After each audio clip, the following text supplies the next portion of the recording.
Political involvement అనేది ఎంజీఆర్ కాడి నుంచి వస్తుంది. ఎంజీఆర్ తర్వాత ఎవరు అమెరికాలో Ronald Reagan is also film star, తర్వాత స్క్వార్జెనెగర్. ఓకేనా, సినిమా అనే గ్లామర్తో ఉన్న ఇమేజ్ని ప్రజలను ఒప్పించి వాళ్ళ ఓట్లు కూడా తీసుకునేది ఎక్కడ ఎంజీఆర్ స్టార్ట్ చేశాడు.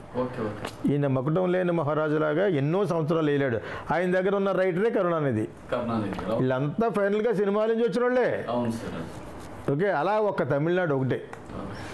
అది స్లోగా ఈ స్టార్డమ్ని కూడా మనం క్యాష్ చేసుకుంటూ సినిమా ఫీల్డ్ అనే దానికి పెద్దపీట వేశారు. వాళ్ళు థియేటర్లు తీసుకుంటారు. ఇవన్నీ అల్లు అరవింద్ తర్వాత వచ్చినాయి. ఇప్పుడు వాళ్ళు బిజినెస్లు చేసుకుంటున్నారు. వాళ్ళు కావాలని వేరే బిజినెస్ చేసుకోవట్లేదు కదా. వేరే బిజినెస్ చేసుకుని కొంతమంది క్లిక్ అవుతుంది. ఈ మధ్యన చేస్తున్నారు. ఇంక సినిమాలో పెట్టడానికి శాచురేటెడ్ అయిపోయి నాగ చైతన్య అన్న మన ఇంటి ఎదురుకుండా హోటల్ వాళ్ళదే, జాపనీస్ ఇది టేక్ అవేస్. అందరూ హోటల్ అనేది చాలా లాభదాయకమైన business. As long as if you can give very good food బాగుంటే బిజినెస్ బాగుంటుంది అనేది. ఇప్పుడు బాబాయ్ హోటల్ గురించి మాట్లాడుకున్నామా? ఎప్పుడు బాబాయ్ హోటల్లో మన పుట్టని గత నుంచి ఈరోజు విజయవాడలో 5 స్టార్ హోటల్ ఉన్నా కూడా కొంచెం ఖాళీ ఉంటే ఒకసారి అక్కడికి వెళ్దామా, ఎందుకంటే తెప్పిద్దామంటారు కదా.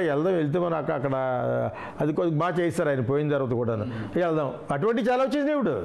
అదే ఇడ్లీలు, అదే చిట్టి ఇడ్లీ మీద నెయ్యి పొలవమంటే పోసేస్తారు. అన్నీ వచ్చేసినాయి విజయవాడలో. బట్ స్టిల్ బాబాయ్ దగ్గరికి వెళ్తాం. That is image. Same image in film industry. అదే తప్పితే వీళ్ళే డిసైడ్ చేయడం అనేది లేదు. ఈ కోట్ల మీద వెళ్ళిపోయింది.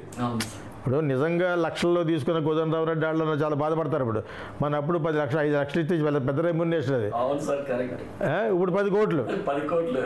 సో అది రూపీ వాల్యూని బట్టి ఆ సీజనల్ ఇది ఉంటుంది. సినిమా ఫీల్డ్ అనేది పాలిటిక్స్లోకి ఎందుకంటే the more glamour, the more reachable ప్రజలకి. వాళ్ళ వల్ల ఓట్లు సంపాదించుకుందామని చెప్పేసి పొలిటీషియన్స్ అనుకుంటున్నాడు ఈ మధ్యన.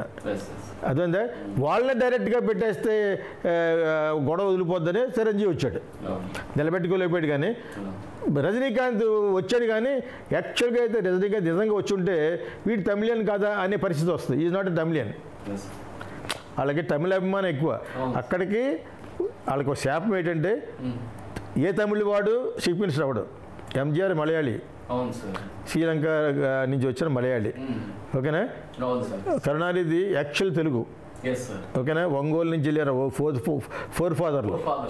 అదే జయలలిత షీ కన్నడ.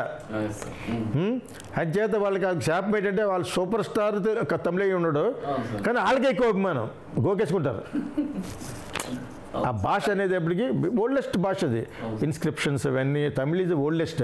అసలు వాళ్ళే ఆది మానవులు, వాళ్ళే మొట్టమొదటి పుట్టారు అని లెవెల్కి అంటున్నారు మధ్యన. కరెక్టే, రియల్ ద్రవిడియన్స్ అంటే వాళ్ళే. అక్కడి నుంచి పుట్టుకొచ్చిన వాళ్ళే మిగతా వాళ్ళు అందరూ. మనం కన్నడ కూడా తక్కువ. కన్నడ ఈజ్ మోర్ బిఫోర్ వచ్చింది. అక్కడి నుంచి రిఫైన్డ్ ఆయిల్ లాగా అక్కడి నుంచి రిఫైన్ చేయబడి వచ్చింది తెలుగు. కన్నడ అంత వయసు కూడా తెలుగు లేదు. తెలుగు ఎందుకు బాగుంటుందంటే అందులోంచి రిఫైన్ అయ్యి వచ్చింది కాబట్టి. అదేదో భారతీయర్ అని తమిళ్ రైటర్ అంటాడు, సుందర తెలుగు అని.